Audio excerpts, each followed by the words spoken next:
हरे कृष्णा। आप सभी भक्तों का आज की कथा में हार्दिक स्वागत है। भगवान श्री कृष्ण और श्रीमती राधा रानी की कृपा सदैव आप और आपके समस्त परिवार पर बनी रहे।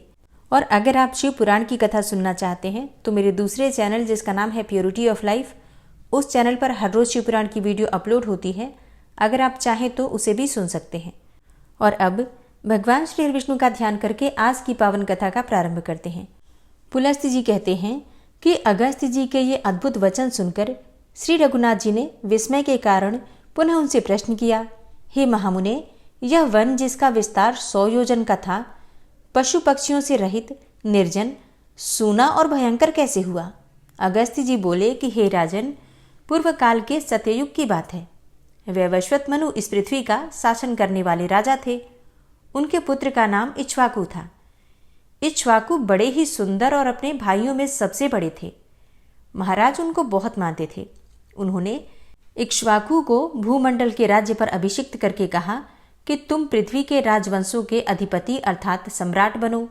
हे रघुनंदन, बहुत अच्छा कहकर इक्ष्वाकु ने पिता की आज्ञा स्वीकार की।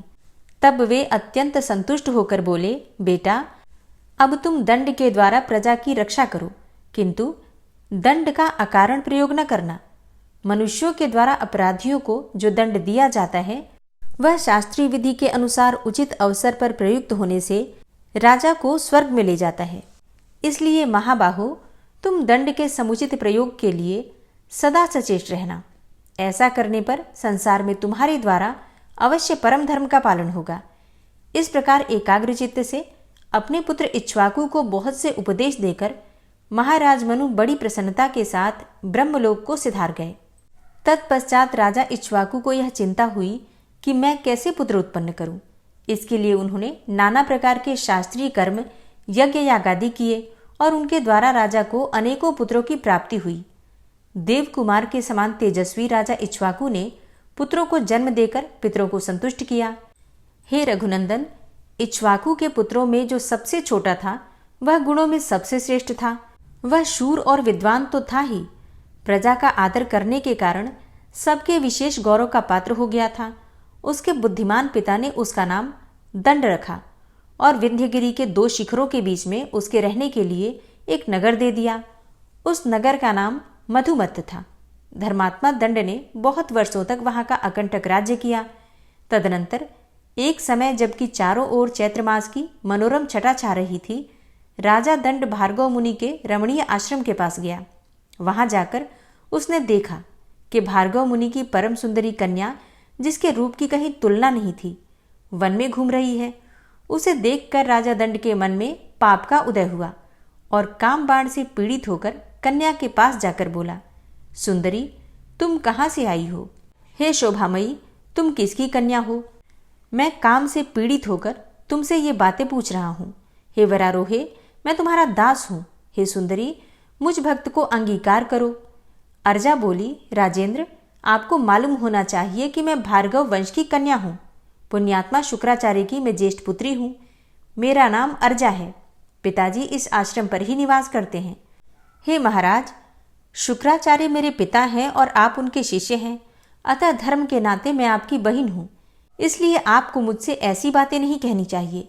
यदि दूसरे कोई दुष्ट पुरुष भी मुझ पर कुदृष्टि करें तो आपको सदा उनके हाथ से मेरी रक्षा करनी चाहिए। मेरे पिता बड़े क्रोधी और भयंकर हैं। वे अपने शाप से आपको भस्म कर सकते हैं।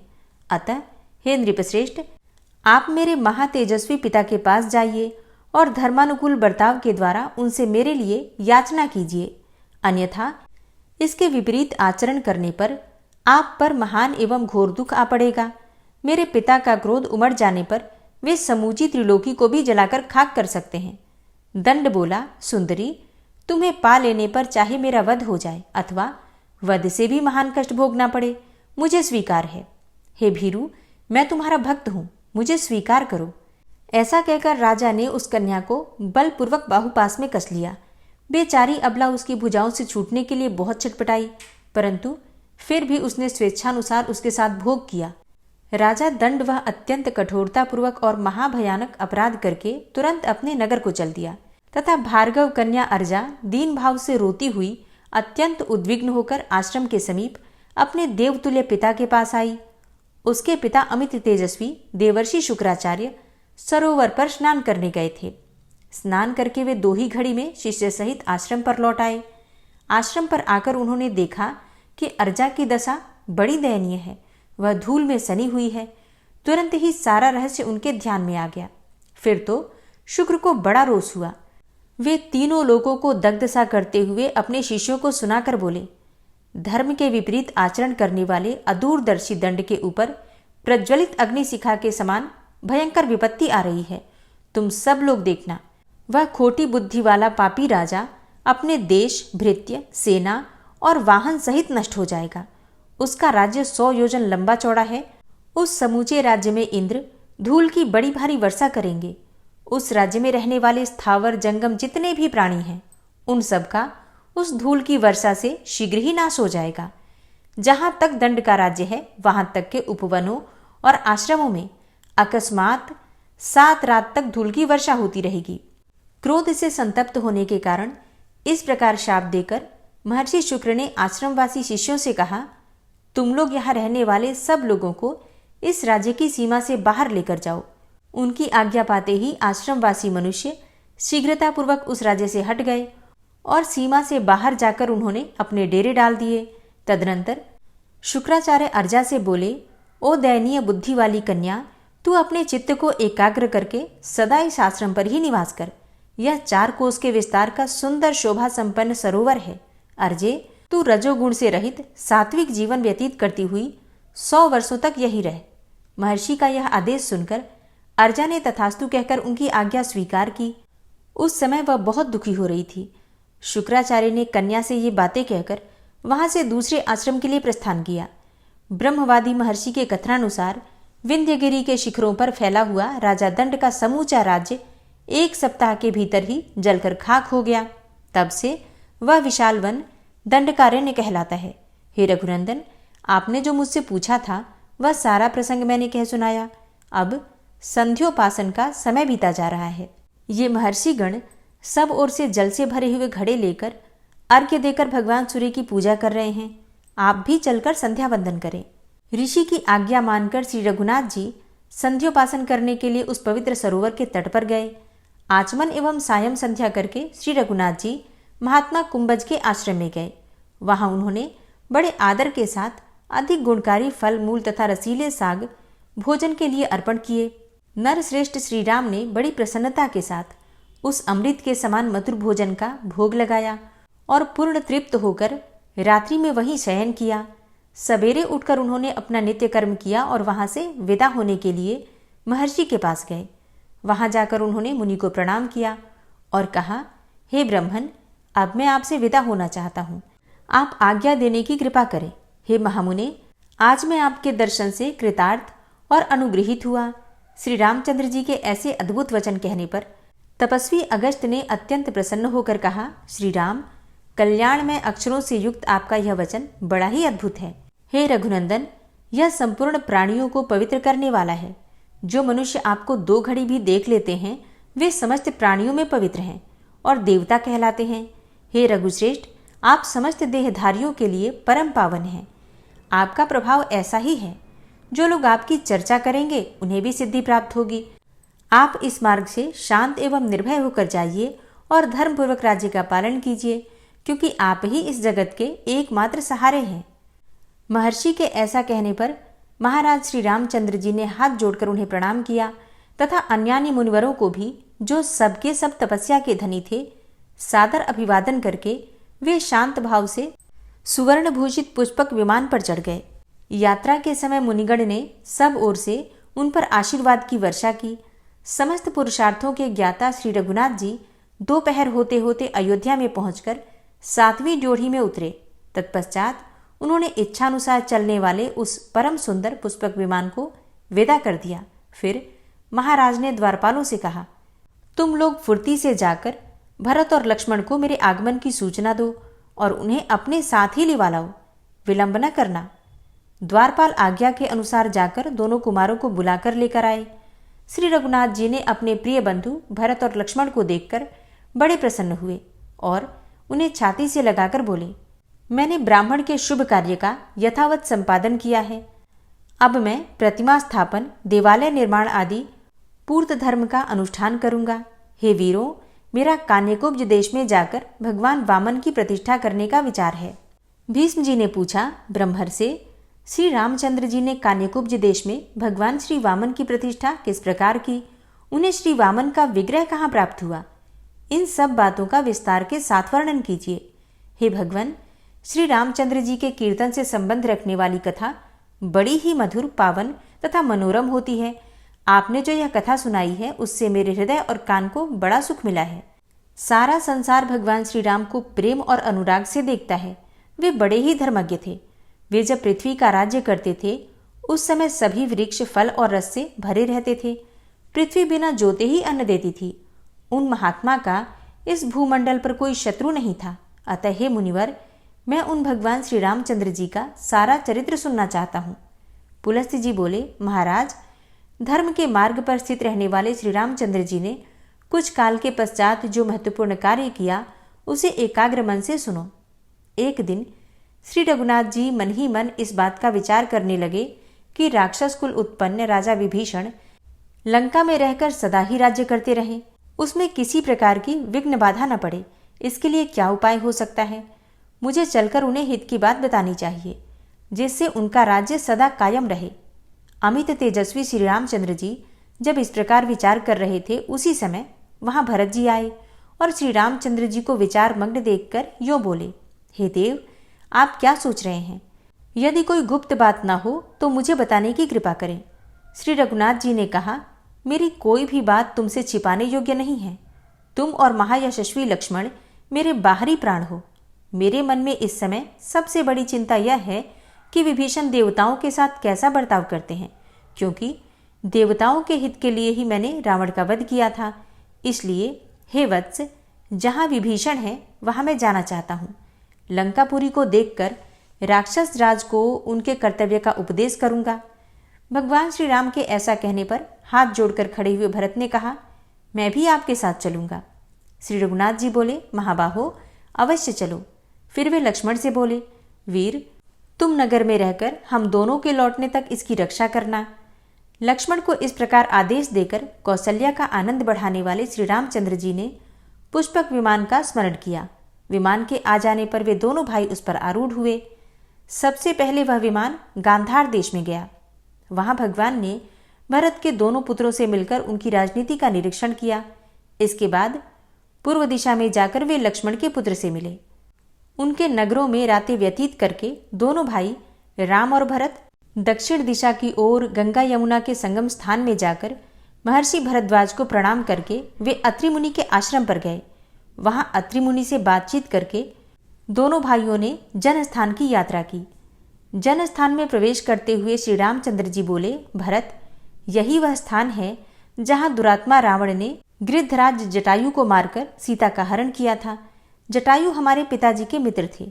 इस स्थान पर हम लोगों का दुष्ट बुद्धि वाले कबंध के साथ महान युद्ध हुआ था। कबंध को मारकर हमने उसे आग में जला दिया था। मरते समय उसने बताया कि सीता रावण के घर में है और उसने यह भी कहा कि आप यमुक पर्वत पर जाइए। वहां सुग्रीव नाम के वानर रहते हैं, वे आपके साथ मित्रता करेंगे। यहीं पर पंपा सरोवर है जहां शबरी नाम की तपस्विनी रहती थी। यही वह स्थान है जहां सुग्रीव के लिए मैंने बाली को मारा था। हे वीर, बाली की राजधानी किष्किंधापुरी यह दिखाई दे रही है। इसी में धर्मात्मा वानर राज सुग्रीव अन्यान्य वानरों के साथ निवास करते हैं। सुग्रीव उस समय अपने सभा भवन में विराजमान थे। इतने में ही भरत और श्री रामचंद्र जी किष्किंधापुरी में जा पहुंचे। उन दोनों भाइयों को उपस्थित देखकर सुग्रीव ने उनके चरणों में प्रणाम किया। फिर उन दोनों भाइयों को सिंहासन पर बिठाकर सुग्रीव ने अर्घ्य निवेदन किया और साथ ही अपने आप को भी उनके चरणों में अर्पित कर दिया। इस प्रकार जब परम धर्मात्मा श्री रघुनाथ जी सभा में विराजमान हुए तब अंगद, हनुमान, नल, नील, पाटल और रीछराज, जाम्बवान आदि सभी वानरवीर सेनाओं सहित वहां आए। अंतःपुर की सभी सीरमा और तारा आदि भी वहां उपस्थित हुई। अनुपम आनंद प्राप्त हुआ। सब लोग भगवान को साधुवाद देने लगे और सबने भगवान का दर्शन करके प्रेमाश्रुओं से गदगद होकर उन्हें प्रणाम किया। सुग्रीव बोले, हे महाराज, आप दोनों ने किस कार्य से यहाँ पधारने की कृपा की है, यह शीघ्र ही बताइए। सुग्रीव के इस प्रकार पूछने पर श्री रामचंद्र जी की आज्ञा से भरत ने लंका यात्रा की बात बताई। तब सुग्रीव ने कहा, मैं भी आप दोनों के साथ राक्षस राज विभीषण से मिलने के लिए लंकापुरी में चलूंगा। सुग्रीव के ऐसा कहने पर श्री रघुनाथ जी ने कहा, चलो। फिर सुग्रीव, श्री राम और भरत ये तीनों पुष्पक विमान पर बैठे। तुरंत ही वह विमान समुद्र के उत्तर तट पर जा पहुंचा। उस समय श्री राम ने भरत से कहा, यही वह स्थान है जहां राक्षस राज विभीषण अपने 4 मंत्रियों को साथ लेकर प्राण बचाने के लिए मेरे पास आए थे।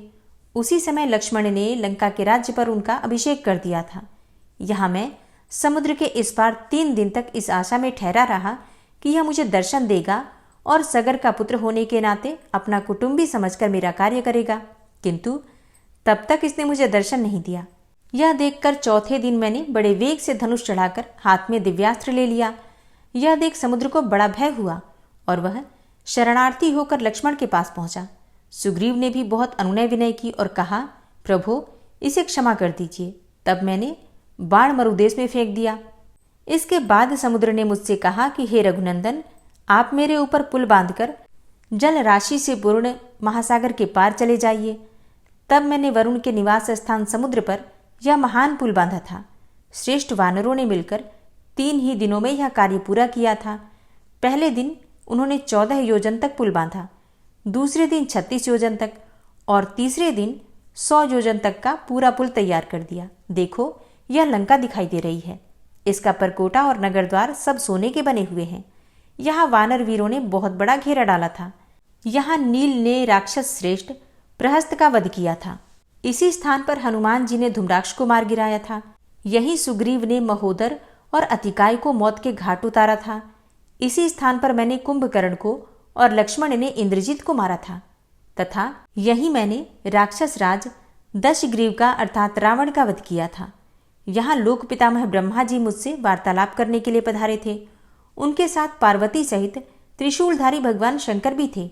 हमारे पिता महाराज दशरथ भी स्वर्गलोक से यहाँ पधारे थे। जानकी को शुद्धि चाहने वाले उन सभी लोगों के समक्ष सीता ने इस स्थान पर अग्नि में प्रवेश किया था और वे सर्वथा शुद्ध प्रमाणित हुई थी। लंकापुरी के अधिष्ठाता देवताओं ने भी सीता की अग्नि परीक्षा देखी थी। पिताजी की आज्ञा से मैंने सीता को स्वीकार किया। उसके बाद महाराज ने मुझसे कहा, बेटा अब अयोध्या को जाओ। श्री रामचंद्र जी जब इस प्रकार बात कर रहे थे, पुष्पक विमान वहीं ठहरा रहा। उसी समय प्रधान राक्षसों ने जो वहां उपस्थित थे, तुरंत ही विभीषण के पास जाकर बड़े हर्ष में भरकर निवेदन किया कि राक्षस राज सुग्रीव के साथ भगवान श्री रामचंद्र जी पधारे हैं और उनके साथ उन्हीं की सी आकृति वाले एक दूसरे पुरुष भी हैं। श्री रामचंद्र जी नगर के समीप आ गए हैं। यह समाचार सुनकर विभीषण ने प्रिय संवाद सुनाने वाले उस दूत का विशेष सत्कार किया तथा उन्हें धन देकर उनके सभी मनोरथ पूर्ण किए। फिर लंकापुरी को सजाने की आज्ञा देकर वे मंत्रियों के साथ बाहर निकले। मेरू पर्वत पर उदित हुए सूर्य की भांति भगवान श्री राम को विमान पर बैठे देखकर विभीषण ने उन्हें साष्टांग प्रणाम किया और कहा कि भगवान, आज मेरा जन्म सफल हुआ, मेरे सभी मनोरथ पूर्ण हो गए, क्योंकि आज मुझे आपके विश्ववंद्य चरणों का दर्शन मिला है। इस प्रकार श्री रघुनाथ जी का अभिवादन करके वे भरत और सुग्रीव से भी गले लगाकर मिले। तदनंतर उन्होंने स्वर्ग से भी बढ़कर सुशोभित लंकापुरी में सबको प्रवेश कराया और सब प्रकार के रत्नों से सुशोभित रावण के जगमगाते हुए भवन में उन्हें ठहराया। जब श्री रामचंद्र जी आसन पर विराजमान हो गए, तब विभीषण ने अर्घ्य निवेदन करके हाथ जोड़कर सुग्रीव और भरत से कहा, यहाँ पधारे हुए भगवान श्री राम को भेंट करने योग्य कोई वस्तु मेरे पास नहीं है।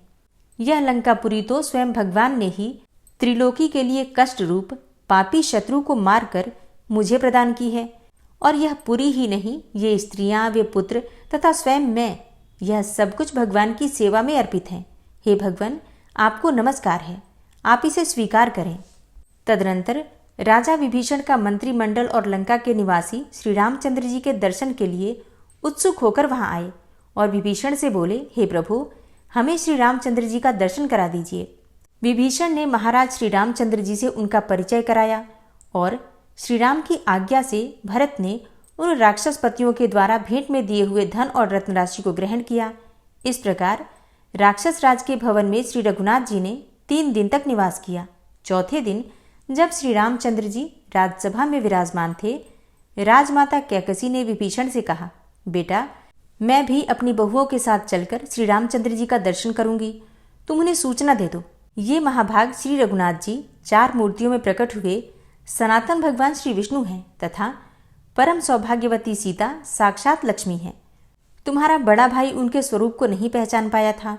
तुम्हारे पिता ने देवताओं के सामने पहले ही कह दिया था कि भगवान श्री विष्णु रघुकुल में राजा दशरथ के पुत्र रूप से अवतार लेंगे और वे ही दशग्रीव रावण का विनाश करेंगे। विभीषण बोले, माँ, तुम श्री रघुनाथ जी के समीप अवश्य जाओ, मैं पहले जाकर उन्हें सूचना देता हूँ। यूँ कहकर विभीषण जहाँ श्री रामचंद्र जी थे वहाँ गए और वहाँ भगवान का दर्शन करने के लिए आए हुए सब लोगों को विदा करके उन्होंने सभा भवन को सर्वथा एकांत बना दिया। फिर श्री राम के सम्मुख खड़े होकर कहा, महाराज, मेरा निवेदन सुनिए। रावण को, कुंभकर्ण को तथा मुझको जन्म देने वाली मेरी माता कैकसी आपके चरणों का दर्शन चाहती हैं। आप कृपा करके उसे दर्शन दें। श्री राम जी ने कहा, राक्षस राज, तुम्हारी माता मेरी भी माता ही हैं। मैं माता का दर्शन करने की इच्छा से स्वयं ही उनके पास चलूंगा। तुम शीघ्र मेरे आगे आगे चलो। ऐसा कहकर वे सिंहासन से उठे और चल पड़े। कैकसी के पास पहुंचकर उन्होंने मस्तक पर अंजलि बांधकर उसे प्रणाम करते हुए कहा, देवी, मैं आपको प्रणाम करता हूँ। मित्र की माता होने के नाते आप मेरी धर्मतः माता हैं। जैसे कौशल्या मेरी माता है, उसी प्रकार आप भी हैं। कैकसी बोली, वत्स, तुम्हारी जय हो, तुम चिरकाल तक जीवित रहो। हे वीर, मेरे पति ने कहा था कि भगवान श्री विष्णु देवताओं का हित करने के लिए रघुकुल में मनुष्य रूप से अवतार लेंगे। वे रावण का विनाश करके विभीषण को राज्य प्रदान करेंगे। वे दशरथ नंदन श्री राम बाली का वध और समुद्र पर पुल बांधने आदि का कार्य भी करेंगे। इस समय स्वामी के वचनों का स्मरण करके मैंने तुम्हें पहचान लिया। सीता लक्ष्मी है, तुम श्री विष्णु हो और वानर देवता हैं। अच्छा बेटा, तुम्हें अमर यश प्राप्त हो। विभीषण की पत्नी शर्मा ने कहा, हे भगवान, यही अशोक वाटिका में आपकी प्रिया श्री जानकी देवी की मैंने पूरे 1 वर्ष तक सेवा की थी। वे मेरी सेवा से यहाँ सुखपूर्वक रही हैं। परंतप मैं प्रतिदिन श्री सीता के चरणों का स्मरण करती हूँ और रात दिन यही सोचती रहती हूँ कि कब उनका दर्शन होगा। आप श्री जनक नंदिनी को यहाँ साथ ही क्यों नहीं लेते आए? उनके बिना अकेले आपकी शोभा नहीं हो रही है। आपके निकट सीता शोभा पाती हैं और सीता के समीप आप। जब शर्मा इस प्रकार बात कर रही थी, उस समय भरत मन ही मन सोचने लगे, यह स्त्री कौन है जो श्री रघुनाथ से वार्तालाप कर रही है। श्री रामचंद्र जी भरत का अभिप्राय ताड़ गए। वे तुरंत ही बोले, ये विभीषण की पत्नी है, इनका नाम शर्मा है, ये सीता की प्रिय सखी हैं, वे इन्हें बहुत मानती हैं। इतना कहकर वे शर्मा से बोले, कल्याणी, अब तुम भी जाओ और अपने पति के गृह की रक्षा करो। इस प्रकार सीता की प्यारी सखी शर्मा को विदा करके श्री राम ने विभीषण से कहा, निष्पाप विभीषण, तुम सदा देवताओं का प्रिय करना, कभी उनका अपराध न करना। तुम्हें देवराज की आज्ञा के अनुसार ही चलना चाहिए। यदि लंका में किसी तरह कोई मनुष्य चला आए तो राक्षसों को उसका वध नहीं करना चाहिए, वरन मेरी ही भांति उसका स्वागत सत्कार करना चाहिए। विभीषण ने कहा, हे नरश्रेष्ठ, आपकी आज्ञा के अनुसार ही मैं सारा कार्य करूंगा। विभीषण जब इस प्रकार बात कर रहे थे, उसी समय वायु देवता ने आकर श्री राम से कहा, हे महाभाग, यहाँ भगवान श्री विष्णु की वामन मूर्ति है, जिसने पूर्व काल में राजा बलि को बांधा था। आप उसे ले जाएं और कान्यकुब्ज देश में स्थापित कर दें। वायु देवता के प्रस्ताव में श्री रामचंद्र जी की सम्मति जानकर विभीषण ने श्री वामन भगवान के विग्रह को सब प्रकार के रत्नों से विभूषित किया और लाकर भगवान श्री राम को समर्पित कर दिया। फिर उन्होंने इस प्रकार कहा, हे रघुनंदन, जिस समय मेघनाद ने इंद्र को परास्त किया था, उस समय विजय चिन्ह के रूप में वह इस वामन मूर्ति को इंद्रलोक से उठा लाया था। हे देवदेव, अब आप इन भगवान को ले जाइए और यथास्थान इन्हें स्थापित कीजिए। तथास्तु कहकर श्री रघुनाथ जी पुष्पक विमान पर आरूढ़ हुए। उनके पीछे असंख्य धन, रत्न और देवश्रेष्ठ वामन जी को लेकर सुग्रीव और भरत भी विमान पर चढ़े। आकाश में जाते समय श्री राम ने विभीषण से कहा, तुम यहीं रहो। यह सुनकर विभीषण ने श्री रामचंद्र जी से कहा, प्रभु, आपने मुझे जो जो आज्ञाएं दी हैं उन सब का मैं पालन करूंगा, परंतु महाराज, इस सेतु के मार्ग से पृथ्वी के समस्त मानव यहाँ आकर मुझे सताएंगे। ऐसी परिस्थिति में मुझे क्या करना चाहिए? विभीषण की बात सुनकर श्री रघुनाथ जी ने हाथ में धनुष लेकर सेतु के 2 टुकड़े कर दिए, फिर 3 विभाग करके बीच का 10 योजन उड़ा दिया। इसके बाद एक स्थान पर 1 योजन और तोड़ दिया। तदनंतर वेला वन अर्थात वर्तमान रामेश्वर क्षेत्र में पहुंचकर श्री रामचंद्र जी ने श्री रामेश्वर के नाम से देवाधिदेव महादेव जी की स्थापना की तथा उनका विधिवत पूजन किया। हरे कृष्णा। आज की कथा का यहीं पर समापन करती हूँ। इसके आगे का वृतांत आप कल की कथा में सुनेंगे। श्री नारायण कवच। भगवान श्री हरि गरुड़ जी की पीठ पर अपने चरण कमल रखे हुए हैं। अणिमा आदि 8 सिद्धियां उनकी सेवा कर रही हैं और 8 हाथों में शंख, चक्र, ढाल, तलवार, गदा, बाण, धनुष और पाश अर्थात फंदा धारण किए हुए हैं। वे ही ओंकार स्वरूप प्रभु सब प्रकार से सब ओर से मेरी रक्षा करें। मत्स्य मूर्ति भगवान जल के भीतर जल तंतुओं से और वरुण के पास से मेरी रक्षा करें। माया से ब्रह्मचारी रूप धारण करने वाले वामन भगवान स्थल पर और विश्वरूप श्री त्रिविक्रम भगवान आकाश में मेरी रक्षा करें। जिनके घोर अट्टहास करने पर सब दिशाएं गूंज उठी थी और दैत्य पत्नियों के गर्भ गिर गए थे, वे दैत्ययुथपतियों के शत्रु भगवान नृसिंह किले, जंगल, रणभूमि आदि विकट स्थानों में मेरी रक्षा करें। अपनी दाढ़ों पर पृथ्वी को उठा लेने वाले यज्ञ मूर्ति वाराह भगवान मार्ग में, परशुराम जी पर्वतों के शिखरों पर और लक्ष्मण जी के सहित भरत के बड़े भाई भगवान रामचंद्र प्रवास के समय मेरी रक्षा करें। भगवान नारायण मारण, मोहन आदि भयंकर अभिचारों और सब प्रकार के प्रमादों से मेरी रक्षा करें।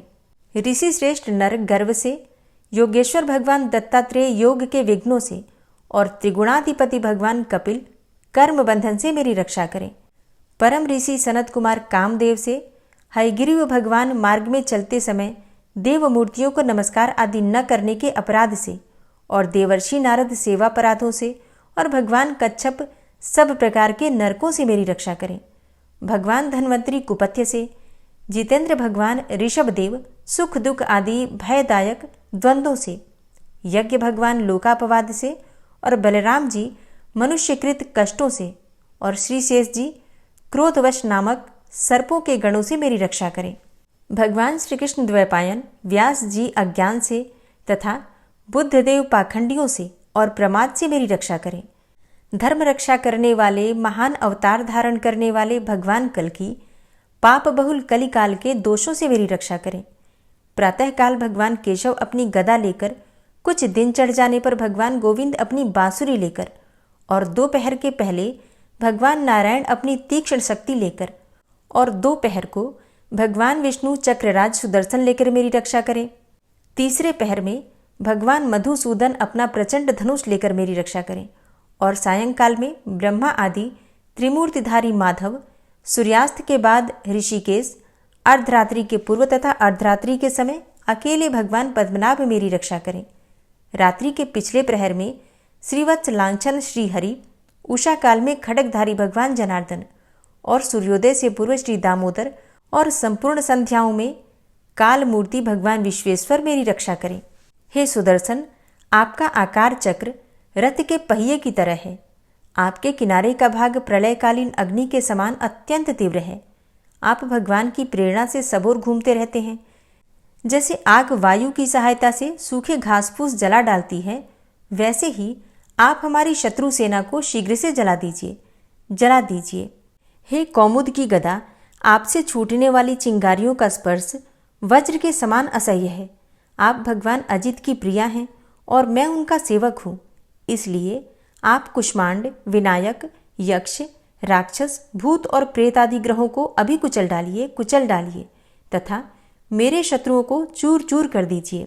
हे शंखश्रेष्ठ, आप भगवान श्री कृष्ण के फूंकने से भयंकर शब्द करके मेरे शत्रुओं का दिल दहला दीजिए एवं यातुधान, प्रमथ, प्रेत, मातृका, पिशाच तथा ब्रह्म राक्षस आदि भयावने प्राणियों को यहाँ से तुरंत भगा दीजिए। भगवान की श्रेष्ठ तलवार, आपकी धार बहुत तीक्ष्ण है। आप भगवान की प्रेरणा से मेरे शत्रुओं को छिन्न भिन्न कर दीजिए। भगवान की प्यारी ढाल, आप में सैकड़ों चंद्राकार मंडल है।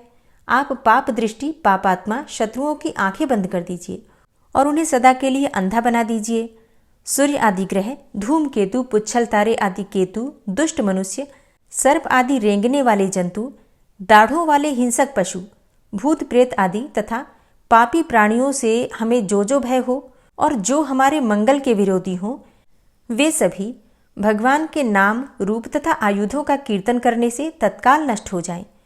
बृहद, रथंतर आदि सामवेदीय स्तोत्रों से जिनकी स्तुति की जाती है, वे वेद मूर्ति भगवान गरुड़ और विश्वक्सेन जी अपने नामोच्चारण के प्रभाव से हमें सब प्रकार की विपत्तियों से बचाएं।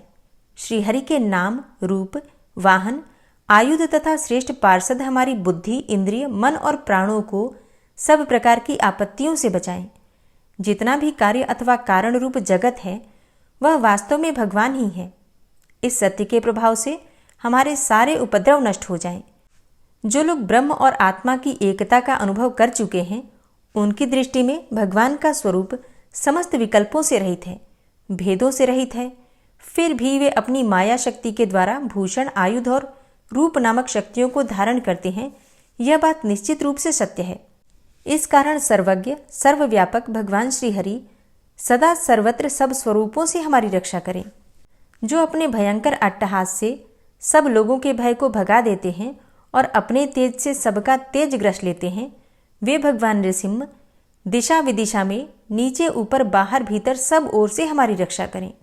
हे देवराज इंद्र, मैंने तुम्हें यह नारायण कवच सुना दिया है।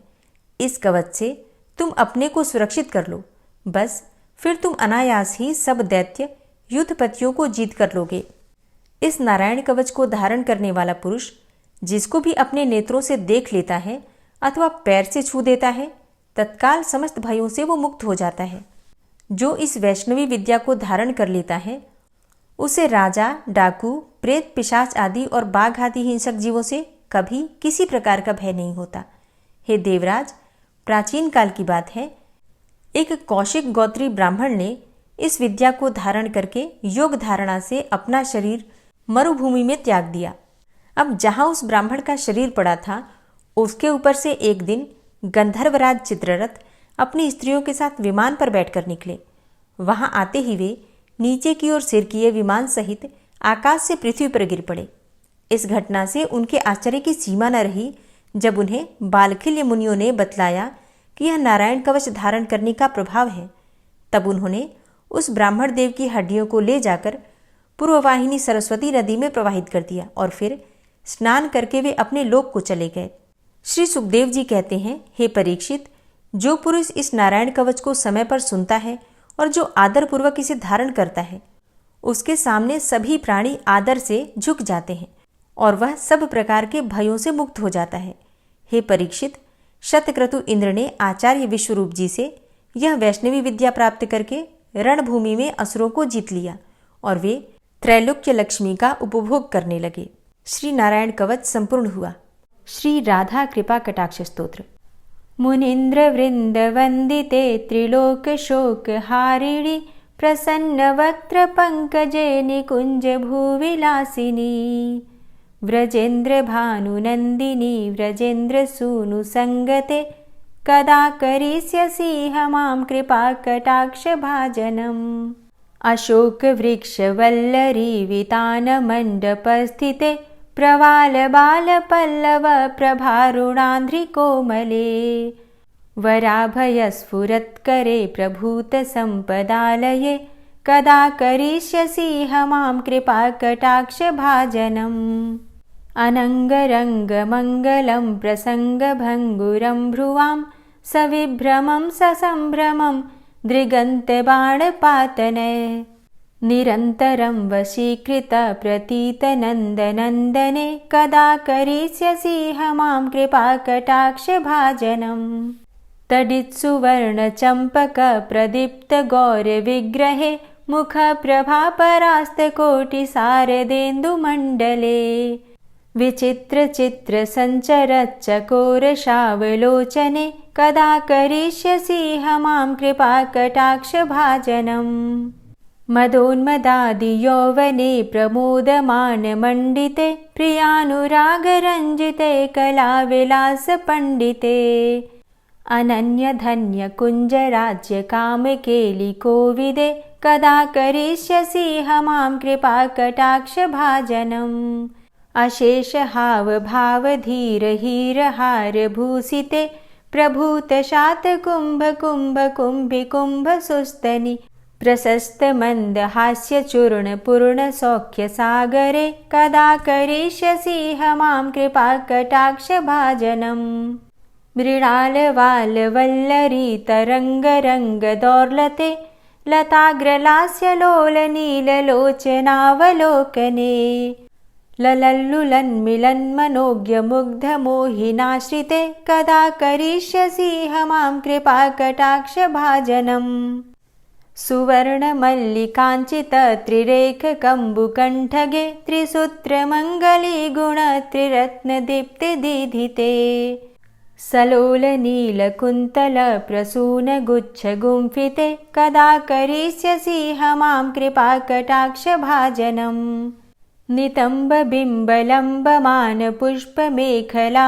गुणे प्रशस्त रत्न किङ्किणी कलाप मध्य मञ्जुले करीन्द्र शुण्ड दण्डिकावरोह शोभ गोरुके कदा करिष्यसि मां कृपा कटाक्ष भाजनम् अनेक मंत्रनाद मञ्जुनूपुरारवस्खलत् समाज राजहंस वंश निक्वडाति गौरवे विलोल हेम वल्लरी विडम्बि चारु चङ्क्रमे कदा करिष्यसि मां कृपा कटाक्ष भाजनम् अनंत कोटि विष्णुलोक नम्र पद्मजार्चिते हिमाद्रिजा पुलोमजा विरिञ्चिजा वरप्रदे अपार सिद्धि रिद्धि दिग्ध सत्पदाङ्गुली नखे कदा करिष्यसि मां कृपा कटाक्ष भाजनम् मखेश्वरी क्रियेश्वरी स्वधेश्वरी सुरेश्वरी त्रिवेद भारतीश्वरी प्रमाण शासनेश्वरी रमेश्वरी क्षमेश्वरी प्रमोद काननेश्वरी व्रजेश्वरी व्रजाधिपे श्रीराधिके नमोस्तुते इति ममद्भुतं स्तवं निशम्य भानुनन्दिनी करोतु सन्ततं जनं कृपा कटाक्ष भाजनम् भवेत्तदैव सञ्चित त्रिरूपकर्मनाशनं लभेत्तदा ब्रजेन्द्र सूनुमण्डल प्रवेशनम् जय जय श्री राधे, जय जय श्री राधे। अगर आप शिव पुराण की कथा सुनना चाहते हैं तो मेरे दूसरे चैनल प्योरिटी ऑफ लाइफ पर पूरे फाल्गुन मास में शिव पुराण की कथा संपूर्ण रूप से सुनाई जा रही है, तो अगर आप चाहें तो उसे सुन सकते हैं। और आज की वीडियो आपको कैसी लगी कमेंट बॉक्स में ज़रूर बताइए। वीडियो अच्छी लगी हो तो इसे लाइक ज़रूर किया कीजिए और अगर संभव हो तो वीडियो को शेयर भी किया कीजिए। चैनल पर पहली बार आए हैं, अगर अभी तक आपने चैनल को सब्सक्राइब नहीं किया है तो आज की वीडियो अगर आपको अच्छी लगे तो चैनल को सब्सक्राइब करके बेल आइकन को ज़रूर प्रेस कर लीजिए। इससे ये होगा कि इस चैनल पर जो नई वीडियो अपलोड होंगी उनकी नोटिफिकेशन आपको सही समय पर प्राप्त होगी। मिलती हूँ मैं आपसे अगली वीडियो में, तब तक के लिए जय श्री राधे।